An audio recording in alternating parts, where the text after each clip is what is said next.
So November 27, 2022, we are at the Cormierville wharf in New Brunswick, Canada. And all this bunch of happy birders are looking at yeah, look at them. Happy everyone? And we're looking at the most popular bird in North America, the Steller's sea eagle. You can't see it there, but it's right above my fingernail. It's on a sandbar. It was closer a few minutes ago, and it was sitting by a bald eagle. And there are two more bald eagles right here on the sandbars that are also in the area that are catching food, so we're hoping to see him coming closer. So this is the third day in a row for this bird, which came to New Brunswick last summer,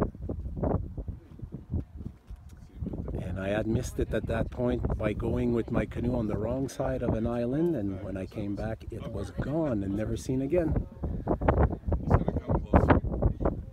Yeah, he has to come closer. It's in his contract.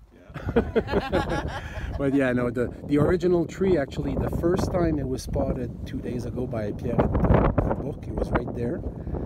There's a tree right there on the shore beside the blue trailer. So he goes from here to about 15 to 20 kilometers away where the sand dune connects to the land, the Bouctouche sand dune. That seems to be his playground from here to the end of the bay. And it was also seen going inland along the Bouctouche River yesterday. So lots of people, everybody here. Some of them came from a ways. And it's day number 3, and I'm sure it's not going to be. It's going to be non-stop today, pretty sure.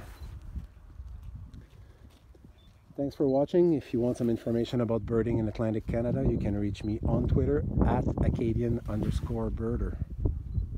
Bird on.